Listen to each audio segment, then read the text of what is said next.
Lucky. I'll be free from child support. Time for divorce. Uh. As I was preparing for the funeral, I couldn't hide my surprise at the words suddenly uttered by my husband, John. I thought he was selfish, but I never expected it to be this bad. There's a woman I want to marry, you know. But she hates kids, so. So what? Hey, if Kevin stays alive, they just keep taking money for child support and medical bills, right? Wow, what a relief. How awful. I felt my internal temperature drop sharply. To think such a guy was Kevin's father. My mind sharpens, and simultaneously my stomach churns. I agree to the divorce. Right. Then I'll take this house, so get out quickly. Can you wait until after the funeral, at least? Guess I have no choice. Saying that, John went out somewhere. And on the day of the funeral, I read out Kevin's will. John turned pale, and the relatives glared at him with faces like demons. Well, it's time to strike back. My name is Michelle Eddington. I'm a 42-year-old homemaker. I used to work at a company doing translation work, but now I've switched jobs and take freelance translation gigs. My husband John is 45, 3 years older than me. I married him when I was 29. He was in charge of dealings with our company's clients. Our son Kevin was born the following year, but John is a very selfish man and never really participated in child care. Kevin was very frail, constantly in and out of hospitals from the moment he was born. I often felt sorry, wondering if I could have given birth to a healthier child. But Kevin diligently underwent treatment and managed to hang on for 12 years. His condition worsened around his 12th birthday, during his first rainy season. His cough wouldn't stop, he couldn't eat, and his fever wouldn't go down. I hurriedly admitted him to the hospital, but despite the drip, his symptoms didn't improve much. Mom, I'm sorry for being admitted again. You don't need to apologize for that. You'll get better, right? Yeah, I'll do my best. Kevin said weakly, with a smile. My eyes welled up at that smile, but I couldn't cry in front of Kevin. I desperately held back my tears. While Kevin finally slept a little, I called John. But no matter how many times I tried, the call wouldn't connect. Was he out on business? I stopped calling and switched to texting. It wasn't until the next morning that I got a reply from John. Seeing the content, I immediately called him. John picked up the phone, on the first try this time. What's up, calling so early? Don't WhatsApp me. Why aren't you here? Kevin is fighting for his life, you know. Well, even if I go, it's not like his illness is gonna magically disappear, right? Besides, we're gonna rack up more hospital bills, aren't we? Beds aren't free, and tell the doctor to get him discharged as soon as possible. What? How can you say that? Oh no, can't hear you. Anyway, I'm off to work. Hey, wait a minute.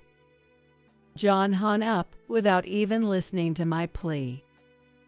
Sure, John had always been indifferent towards Kevin, but he had never said anything this awful before. I clenched my smartphone tightly, trembling with anger. Even as the rainy season ended and summer began, Kevin's condition didn't improve.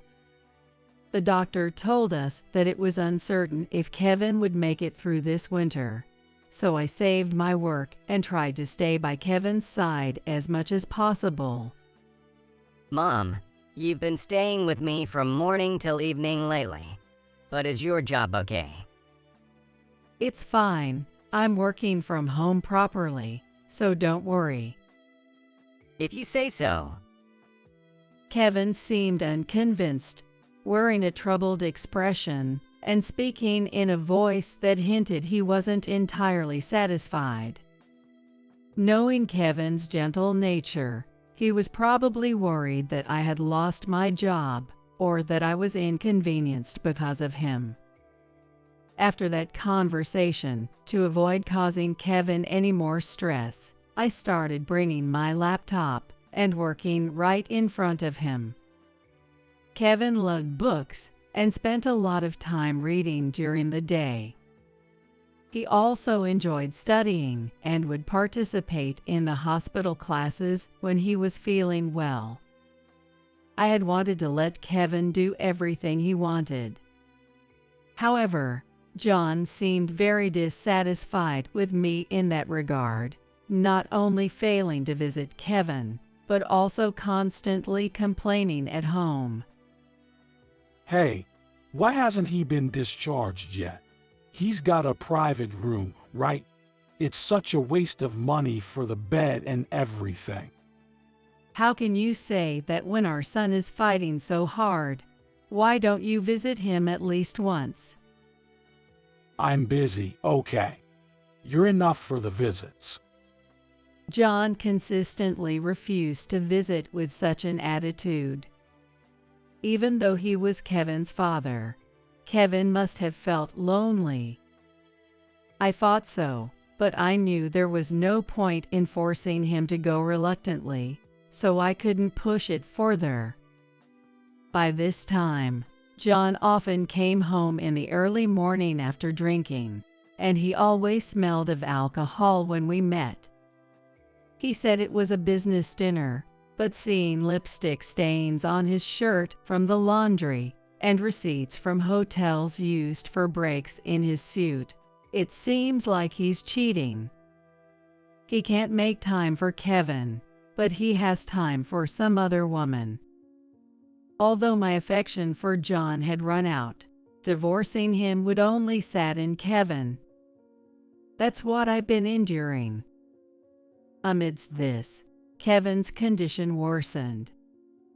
I get called in by the attending physician and heard something shocking. I'm sorry, but he has about a month left. What? Doctor, can't you do something? Beyond this, As I collapsed in tears, the attending physician assured me, we'll do our utmost until the end. And for about 2 weeks, we continued treatment in consultation with the attending physician, but as expected, Kevin's condition continued to deteriorate. I'm almost, huh? What are you talking about? There's still so much you want to do, right? Saying that while encouraging him, I shed tears where Kevin couldn't see.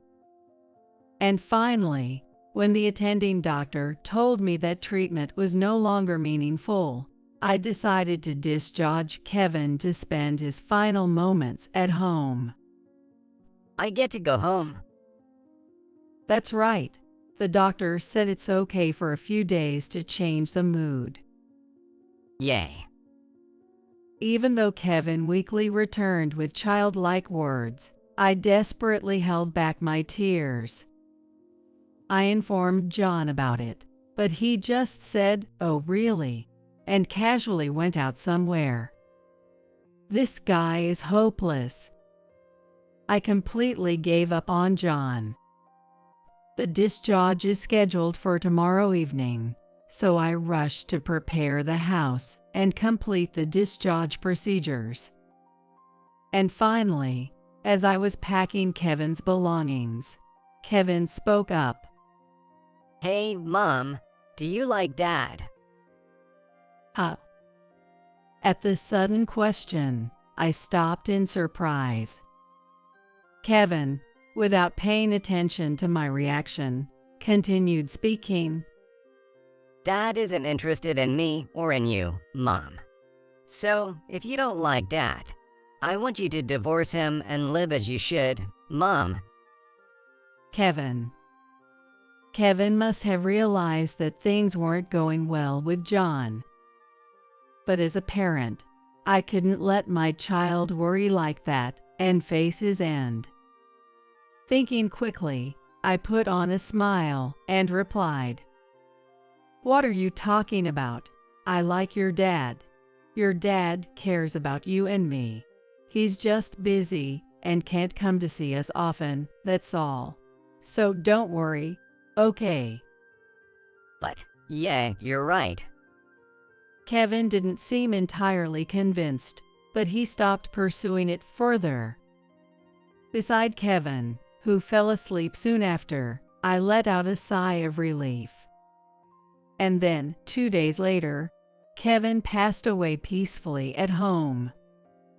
Until the end, John never showed his face, and I kept holding Kevin's hand, staying by his side until the very end. Kevin. As Kevin's body grew cold, I clung to him, crying out loud as I recalled everything from the time he was in my womb until now. The nurse, who had looked after us since childhood, came along with the attending physician. They mourned with me and then explained the subsequent procedures and arrangements. Then one of them took out a letter from a bag and handed it to me. "This is from Kevin. He said to give it to you if something happened to him." From Kevin. I took the letter and bowed deeply to the attending physician and the nurse. I couldn't thank them enough for their kindness in supporting both me, who had been alone without John's help, and Kevin, who suffered from illness. After they left, I opened a letter beside Kevin. The contents made me gasp in astonishment. What is this? Along with expressions of gratitude to me, Kevin's letter contained something shocking. I read it, and it made my blood boil. Even while the funeral director was there for arrangements, my mind was consumed with thoughts of the letter I had just read. Still, decisions needed to be made, and I proceeded to arrange a small yet intimate funeral for Kevin, ensuring it would be homely. Then, the day before the funeral, John finally showed up, still reeking of alcohol as always. I no longer had the strength to confront him. As he nonchalantly grabbed another drink from the fridge, he remarked, "You look older. Tomorrow is Kevin's funeral. Where were you?" Just working, as I've been saying. Always complaining. Why did I ever marry this guy? No, if it weren't for him, I wouldn't have met Kevin. My mind was a mess. Kevin's not in this world anymore. Oh, I forgot about that. His attitude, like he lost some distant relative or something, just got my blood boiling. However, there's no point in arguing with someone like him. Thinking that, I decided to confirm the arrangements for tomorrow's funeral. Lucky. No more child support. Let's get divorced. While preparing for the funeral, I couldn't hide my surprise at the sudden words from John. I always knew he was selfish, but I never expected this. I found a woman I want to marry, but she hates kids, so. So what?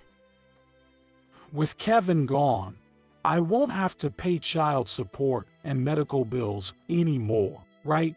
Well, that's great. How awful. I felt my temperature drop sharply within me. To think this guy was Kevin's father. My mind cleared, but my anger boiled over. I agreed to divorce. Right. Then I'll take this house, so get out quickly. At least wait until after the funeral. Can't be helped. Saying so, John went somewhere. And on the day of the funeral, I read Kevin's will. John turned pale, and I glared at him fiercely while he looked helpless. Now it's time to strike back. The will I read exposed John's infidelity. Until the funeral started and I began reading the will, John pretended to be a grieving father who lost his beloved son, wailing inconsolably. So, why would you have such a letter? No, that's not it. It's a lie. It's Kevin's praying, right? Michelle, I've been busy with work and couldn't come to see you often. I felt sorry about that. But there was no need for this. John was trying to deceive even at this point, and it was quite pitiful. I wordlessly took out the envelope from my bag and thrust the photo in front of John. What the? Are you taking secret photos? Is there anything to worry about being secretly photographed? Like if your relationship with the person you're seeing within this photo got exposed. Oh, no. With John stuttering and turning pale, I smiled and asked the relatives to pass around a few photos. Words of disgust leaked out from various places along with small screams. Despicable. Not even visiting his sickly son and fooling around with this woman. The stares at John became even harsher, and he slumped down where he stood. I handed him the divorce papers. With a sudden lift of his head, John looked at me. And then he clung to me with a voice that seemed about to burst into tears. Because you never took care of me. It was just a fling. Please forgive me. I don't want a divorce. Not taking care of you. You're not a child anymore. And didn't I ask you several times to take care of me together? It was you who kept using work as an excuse to avoid it. But taking care of someone is dirty. The moment John said that, he vanished from in front of me, and I realized he was crawling on the floor. Next to him was a figure of my father-in-law, taking deep breaths through his shoulders. What do you mean by calling nursing your own son dirty? Cut the crap already. A parent who doesn't take care of his child isn't a parent at all. It's the lowest of the low. Ronnie and Jillian, my in-laws, had been doting on Kevin since he was born. They celebrated every discharge with meals out, bought Kevin things he liked, and, of course, never missed visiting him in the hospital. They probably never imagined their own son could be so heartless, especially since he had been making excuses about being too busy with work. With tears in their eyes, my in-laws stared fiercely at John without bothering to wipe their wet faces. It must have been the first time John had been hit. He held his cheek in surprise, looking stunned. Michelle, I'm so sorry. If I had known he is a man who would hurt his own son, I would have divorced him immediately. I'm truly sorry. As my in-laws began to apologize to me, I hurriedly stopped them. My in-laws had done nothing wrong. Kevin loved my in-laws dearly, and the reason I didn't divorce John was because of them. Ronnie, Jillian, you two are not at fault at all. Look, even in Kevin's letter, he wrote thank you to both of you, Grandma and Grandpa. Stay well. Both Kevin and I love you guys. Michelle, thank you. I'm sorry, Kevin. Oh my. Jillian hugged me tightly and started sobbing. Ronnie, with his head down, was shedding tears. On the other side of my in-laws, John seemed to finally come to his senses. Suddenly getting up, he pointed at me and shouted, What the hell? Why are you guys apologizing to this woman? She's just an old hag. She's nothing but a failure of a wife who can't even handle her husband. John, hey you. Yikes. I stepped in front of John, stopping Ronnie from lunging at him again. Despite my smiling face, John, trembling, tried to maintain dominance by glaring at me. What's up? You got a problem. Not really. This is reality. There's no one here on your side. Also, make sure you return the money properly. You've borrowed money from various people, haven't you? Why are you bringing that up? My words made the relatives who had lent money to John uneasy. After reading Kevin's letter, I had been contacting relatives. It was because the actions John had taken, as heard from Kevin, were quite costly.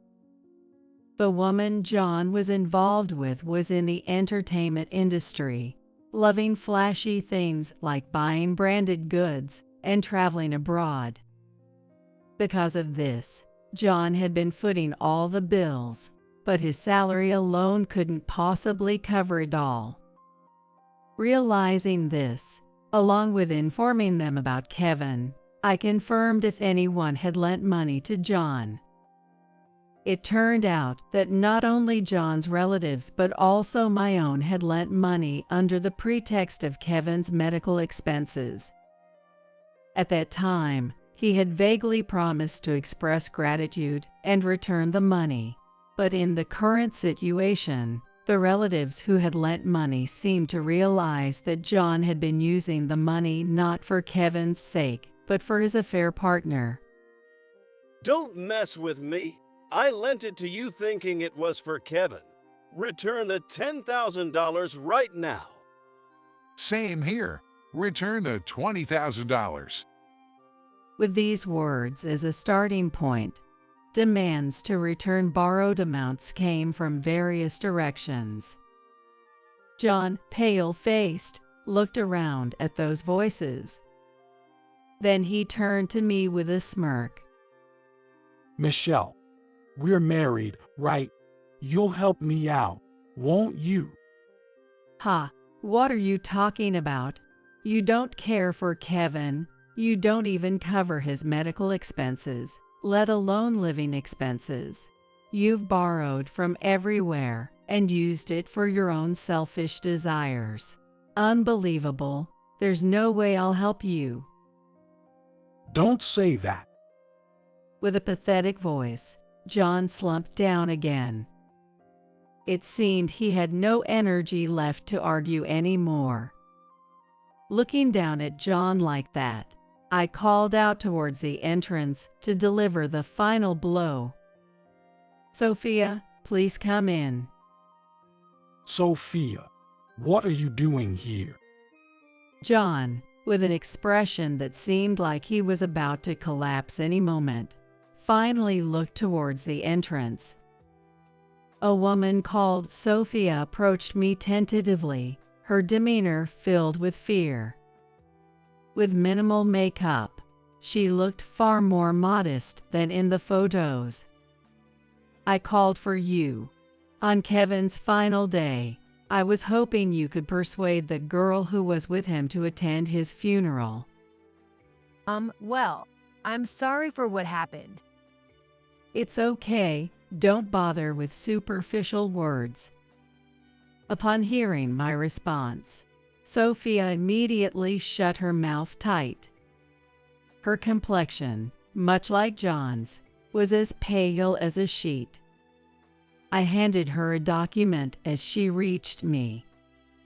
I called you here today to sign this document. Please read it carefully and sign it. $50,000. I can't afford this. It's not for you to decide whether you can afford it or not. As I said that, Sophia looked at me with pleading eyes. Although irritated by her gesture, I had no intention of confronting her about it at the moment. Then, trembling, John stood between Sophia and me. What?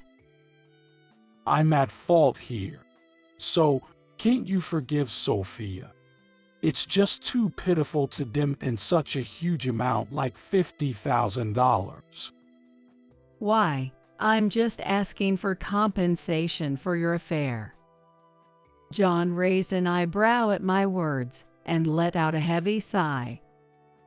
While internally screaming that I wanted to be the one making that gesture, I waited for John's next words. So, Sophia is weak, unlike you. How do you expect her to earn $50,000 selling her body? You're such a despicable person. John, reveling in Sophia's adoration as she clung to his back, seemed enchanted. I wasn't the only one observing the two of them mockingly. Even if I keep quiet, he'll still be pounced on by relatives. But hey, let's throw another log on the fire here. Your son is hospitalized, right? Son. Sophia's shoulders twitched in surprise. I continued without pause. Your son is the same age as Kevin. Seems like he's been hospitalized for quite a while. Your ex-husband took custody, right? It's tough, isn't it? Hospital bills, medical expenses, not to mention the cost of the bed. Besides child support, they're probably demanding quite a sum, aren't they? why bring that up? Sophia stared at me as if she were seeing a ghost. John, still frozen in surprise at Sophia's words, remained motionless. I took out documents from my bag and handed them to John. After trembling violently, John pushed away Sophia, who was clinging to him from behind. Eek. What's the meaning of this? Divorced? With a kid? I didn't sign up for this. Wasn't it about needing money for your family living far away? I didn't lie. My son is also family. Was I just dating an old flame? What happened to true love? Was it my money you were after? Weren't you after my body too? Saying so, Sophia took off her shoes and hurled them at John. John, furious, lunged at Sophia. The security guard, summoned by someone, intervened as the two started grappling like children. Approaching the disheveled pair with a smile, I spoke up. John, make sure to sign the divorce papers and pay the alimony. Sophia, you won't get a single penny less for your alimony. Also, from your ex-husband. Infidelity is no longer just a mere flaw. It's a sickness. It seems like you're seeing a few people, but if you have that much spare time, we'll enforce the alimony, the overdue child support, and the medical expenses. My gosh. John remained silent, hanging his head, while Sophia was led away by the security guard, shoulders slumped. I apologized to each of the relatives for the commotion, and they all kindly comforted me, tears streaming down my face. Later on, the divorce with John was finalized. We reached an agreement on the alimony amount as per the claim. This incident greatly angered both sets of parents-in-law. Furthermore, the relatives were furious about being deceived, leading to a complete fallout. It seems that the amount he embezzled was demanded back all at once, and it seems he borrowed from some shady sources. For repayment, he reportedly worked multiple jobs every day, but the repayment amount was too high, leaving him with no living expenses. Finally, unable to pay off the interest that had swollen, he was taken away by some scary guys last month. The parents-in-law don't seem to intend to file a missing person report, hoping only that he is safe, but they secretly wish he would suffer immensely, if possible. As for Sophia, she was caught cheating on every man she dated and having a child, leading to the termination of all financial support. Though she's 30 years old, being considered old for the hostess industry, she couldn't attract customers, so in the end, she relied on her parents and transferred all the alimony at once. However, afterward, she was sent to a farm on some island, where she is forced to work, with all her wages going toward repaying her parents. As for me, I moved with Kevin's portrait. I purchased a house near the sea that Kevin always wanted, and I live alone with a cat he wanted. Sometimes the parents-in-law come to visit, and reminiscing about Kevin is one of the pleasures. After that, I received another letter from Kevin addressed to me separately. In it, along with many expressions of gratitude, there was an apology for leaving for heaven ahead of me, and the content that he wanted to be my child again even in the next life was written in slightly shaky handwriting. And at the end, it was concluded with, "Mom, you just keep being you, stay lively, and live long," which made me determined to live my life true to myself for Kevin's sake. Overcoming the sadness of not being able to see the growth of my beloved child, I will continue to live each day to the fullest,